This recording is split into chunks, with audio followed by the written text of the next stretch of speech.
Hello everybody, we are back at my childhood home, which means I've got something big to work on. And here is my Ozone Roadrunner kiting wing. So I had a big boo-boo. My approach to the entire channel is that if I screw up, I'll show it to you. I did not videotape this screw up, but it happened to me nonetheless, and here we are in the aftermath. So long story short, I had let somebody use this wing to kite with, and they got it wet near the end of the session as dew set in at the end of the day. So the next day it was fairly breezy, but I took it out and proceeded to dry it out by kiting it in 20-ish mile-an-hour winds, come and go. So it was blustery, but this is a small wing, that's what it's meant for. And then a big one hit, maybe 30, 32 and some change, mile-an-hour gust, and it picked me up. This is a 14-meter wing, so it lifted me. It was a lot. Basically, I went for a bee kill, which is where you grab the risers, basically just yank the bees down to fold the wing in half, and it worked, except I only got half of the bees. So the other half went untouched, this side of the wing stayed inflated and whipped around, and the force of this whipping around and coming into the power band meant that the bee lines on the right side of the wing at the center were put under so much stress that I ripped it.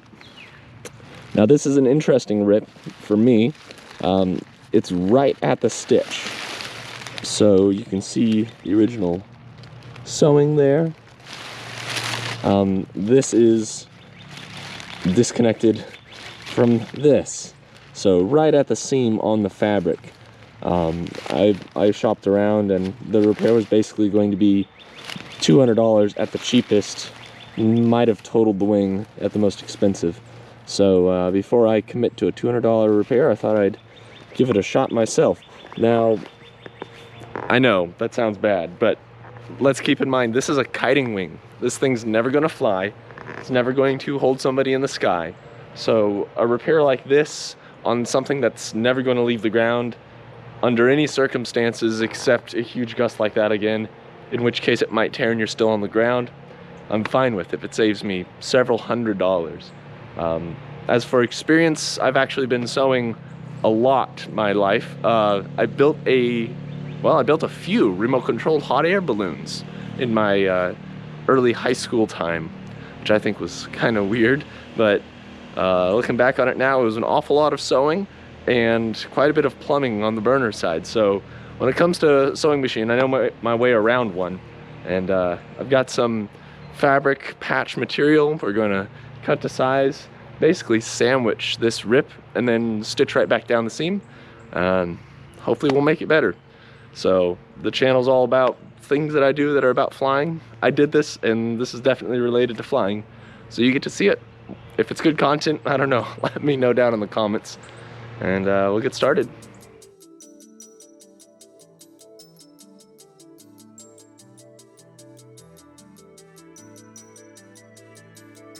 First things first, we want to cut this to size. This patch material I have is 8.5 by 11, and the tear is, well, if this is really 11 inches, this is probably a 9.5 inch tear. So my plan is to have about an inch overlapping where the tear is, rounded corners, and then probably another ½ inch at least that I can fold over and be able to stitch through. So we'll give that a shot.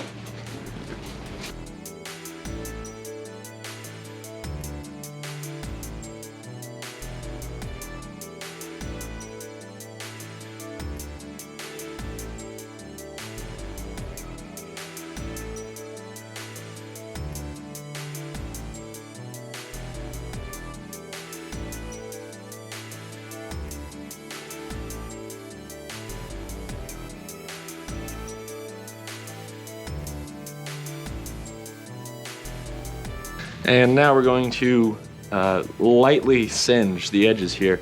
If I had a hot knife to make the cleaning cut, probably would have done it that way, but this is actually a lighter. I don't know if you can hear the sound there, but it shoots a little laser beam. Isn't that freaking cool? Anyways, I practiced on a little scrap I had over on the side, but I'm just going to go down the way and singe this just so it doesn't keep fraying. If my dad is watching this, then he will be laughing to himself at all the dad jokes he just made. But we basically want to stop the rip from getting worse, and then we'll go with the adhesive. So here goes. By the way, I have no idea if this is the right move or not, but this is me figuring it out and doing what makes sense. So don't take this as repair advice, because it might not be the right repair advice.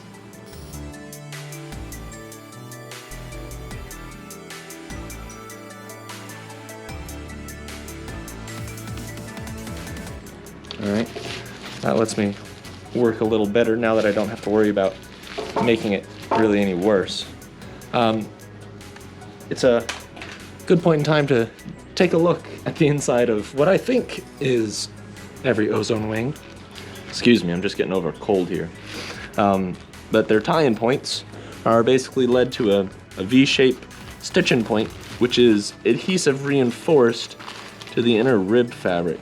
And that's all sewn along one seam with the adjoining side panels. Just thought that was an interesting look if you've never gotten to see the inside of a wing.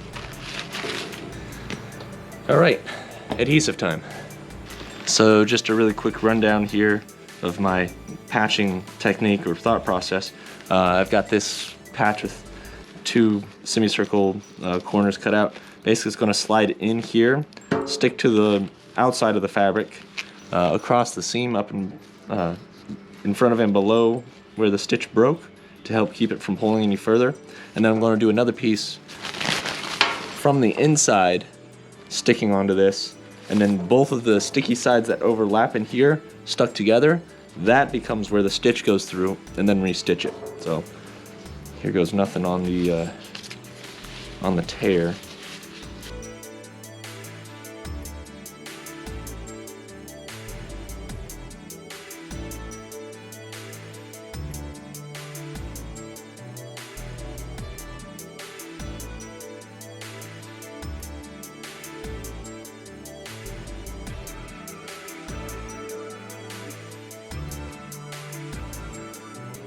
This view might look a little weird, but this is the inside of the fabric pulled through a cell opening. There's the hole, there's the beeline going to the outside. So we're going to sandwich this guy right on top of what we just did, incorporating the adhesive to adhesive. In my mind, that'll make a pretty good solid grab, and then stitch right along the line where the fabric ends back to the factory seam.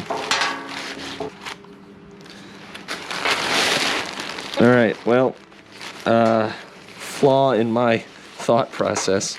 I had the adhesive of the inside fabric basically sticking to the paper backing of the outside fabric, so I was able to get off the first layer of paper that had the wax on it, so at least it's sticky to sticky, but it's basically outside fabric with a thin line of paper with inside fabric.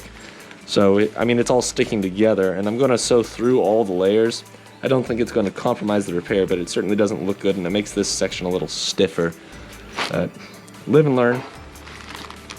We'll trim off this little excess and run through it with the sewing machine. Alright, once again, I am not a professional, so take everything I'm about to say with a grain of salt, but this seam here was all 3 pieces of fabric side by side stitched through, and then it was folded over to sew this mounting tab in for the beeline. So I've got to pull this tab out. Now I'm not going to get rid of all this stitching here because that's factory stitching, and honestly that's what holds most of the weight, so I'm going to leave that, but I am going to pick out this line of stitching just so that I can get this flap clear of it, and then stick everything side by side and run some thread through it like they did from the factory. Alright, so now that that's out of the way, this can be folded back up and the seam can be restitched. Oh, that's dirty. The seam can be restitched as it was intended to, and I'll lay this back down and go through it again.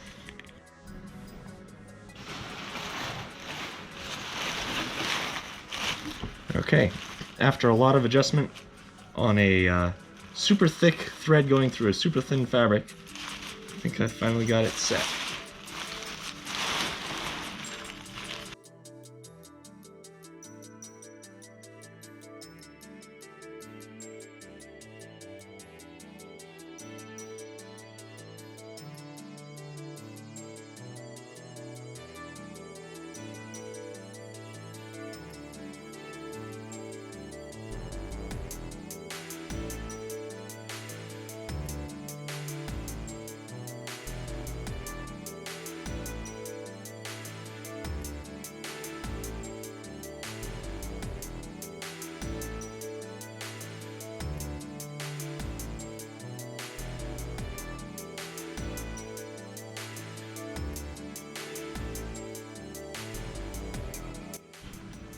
All right, now we're running one seam right down the rib to get that hang spot, hang point, whatever, the attachment, get that back in.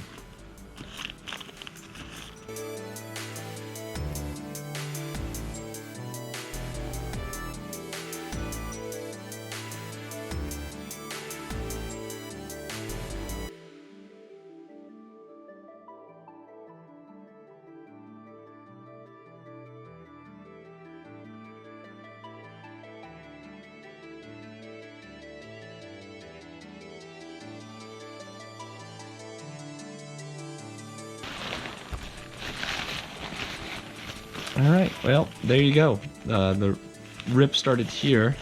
You can see it's not perfect, and it's probably going to look kind of wrinkly, but I'm pretty happy in the quality of that repair. Not going to explode on me anytime soon. Everything's stitched back in. A little discoloration from the patch material, but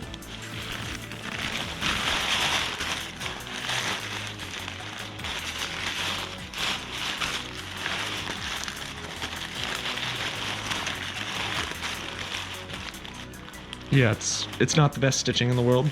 I certainly don't do this professionally, but you know, it's in and it's holding, so we'll call that a win.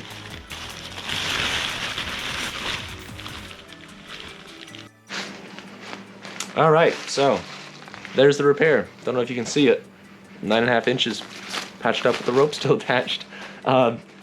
Don't DIY this to a flight wing. The only reason I attempted this was because this is a kiting only wing. It's not meant to be flown. It will never fly unless you get another giant gust. Lessons learned. Wow, the repair people definitely earned their money, because this was a pain in the butt. And this was on a B-line. I can't imagine what it would be like deeper in the wing, like a C or a break or something like that. This is a real tall order. So many folds and flops, and pulling it inside out just absolutely blows me away that people do that daily. So big hats off to you guys. What would I do differently? Well, to start with, I wouldn't only pull one set of B-lines to deflate a wing in a super high windy environment. That would help. But second time around, I probably would make the adhesive halves of 2 pieces of fabric touch together first, and then sandwich onto the piece I was repairing. But overall, I'm happy with it. You really can't tell that it's repaired if you're 2-3 feet away. So, as my dad always says, it looks good from a galloping horse. Yeah, if anything like this happens on a real flight wing, I will not be touching it, don't worry. If you've got sewing experience in paraglider or parachute repair, comment down below how I did. I honestly don't know how well I did, but it's not falling apart, so, what are you gonna do? Hit the like and subscribe. Thanks for stopping by. Thanks for putting up with my nasty voice as I get over a cold, and we'll see you next time.